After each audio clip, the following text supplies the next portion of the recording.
Hey everyone, welcome back to the channel. Have you ever wondered why buyers of jewelry in the Philippines and maybe in some parts of the world refuse to accept platinum? Yeah, platinum jewelry. I mean, platinum is a precious metal, right? So why does it get turned away? In today's video, we'll talk about why that happens. And in addition, I will show you the new jewelry pieces I purchased online later. I made an online purchase because I was too lazy to go to the store. It's too hot in here. Stick around and let's find out.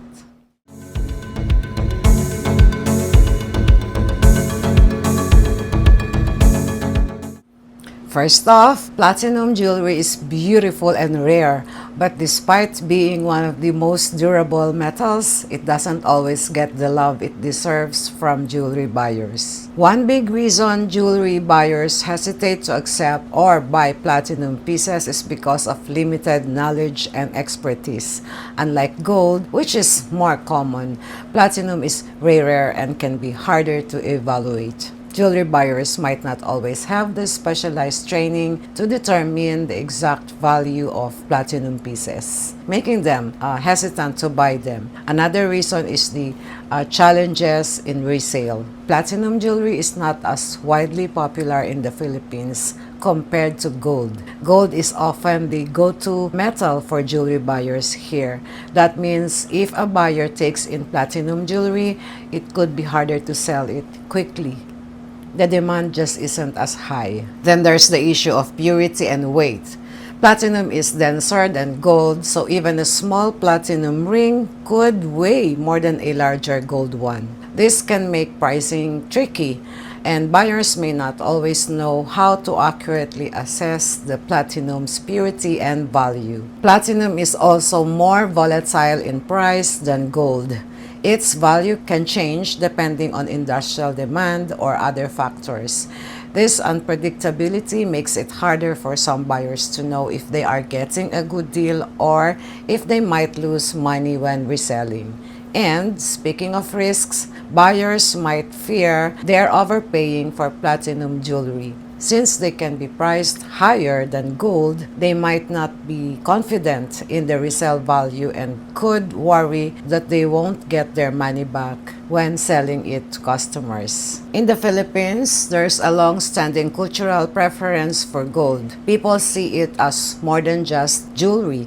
It's an investment, a symbol of wealth, and something that holds a lot of emotional value. As a result, platinum just doesn't have the same pull in the market here. Now, here's something I want to share with you. I was also surprised by what I found out from some jewelry buyers of gold, old gold, and other precious metals here about platinum. Honestly, I discovered this by accident. One of the pieces I sold last month was a platinum hoop earring. It was a bit large and I didn't even realize why I was wearing those earrings back in the day. I was shooting in a big competition.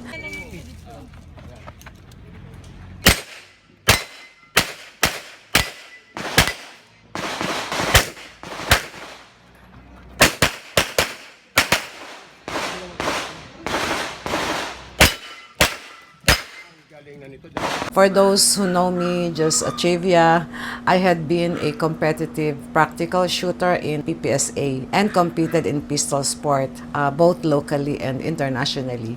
Anyway, I remember losing one of the earrings during a competition I participated in New Zealand. I don't know, but you're really not supposed to wear jewelry when shooting because it can get lost and can be a distraction, especially with earmuffs. But since I was probably using or wearing earplugs back then, I didn't think to remove my earrings.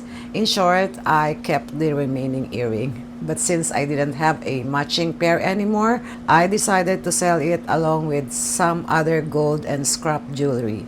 I thought it would be worth more than the gold pieces, but when I bought it in, the buyer told me that the platinum actually had no value anymore, unlike before, that it's hard to sell because no one looks for it nowadays. The remaining piece was bought from me for only 2,800 pesos, which is really low. Such a huge loss. I was shocked, so I decided to do some research, and it turns out I hadn't noticed this. I found videos from as early as 5 years ago confirming that platinum jewelry has lost its original value. It's still a beautiful and valuable metal, yes. In fact, jewelry sets in platinum often costs more in stores than similar pieces made with gold. The reason for this is that it is incredibly durable and resistant to tarnishing, which makes it a popular choice for diamond engagement and wedding rings. Platinum is preferred by many, especially abroad, for these types of rings because of its strength and longevity. Now, here's my personal take on all of this. If you're thinking about investing in platinum jewelry, I would advise you to think twice. While platinum is undeniably beautiful and durable, there are a few factors that make it less ideal for investment. First, the lack of demand. It doesn't have the same cultural or emotional value as gold, which means it's harder to resell when you need to. Second, there's the uncertainty of its price.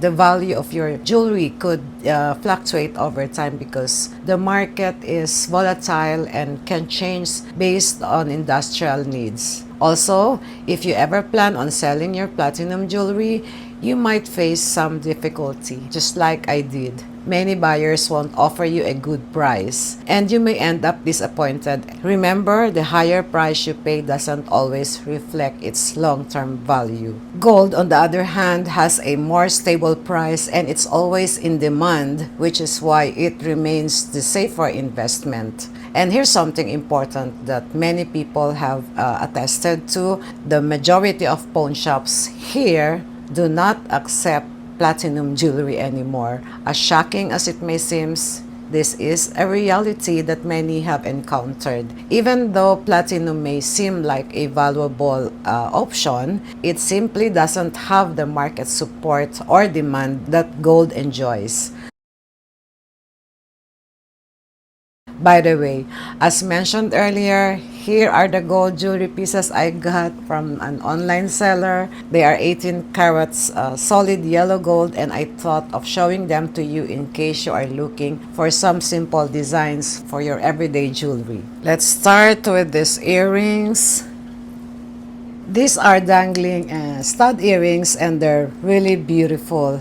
The design is cute and a bit edgy. The base or head resembles a panther and the hanging chains look like a foxtail, though I'm not sure what they are actually called. Also, there are two tiny balls at the very end of the chains. The weight is just right for me at 6.22 grams. I just wish the clasp was a bit larger for extra security. The price of these earrings is 29,856 pesos or 4,800 per gram. I love the unique design, and I haven't seen anything like this in stores. So, this is how they look on me when worn. So cute!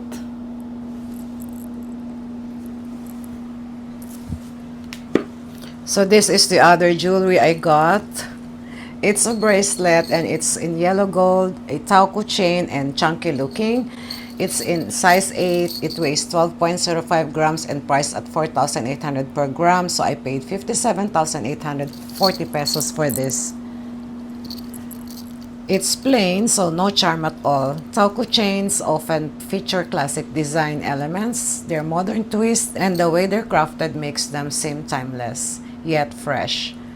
This combination of old and new appeals to those who want jewelry that can last for years without feeling outdated. This type of chain is durable and suitable for everyday wear, and I highly recommend it. It's beautiful, isn't it? It's a bit thick or chunky, but I love chunky, you know. So there you have it, guys. Thank you so much for watching. If you found this video helpful, make sure to hit that like button, subscribe for more content, and drop your thoughts or questions in the comments below. See you next time. Bye!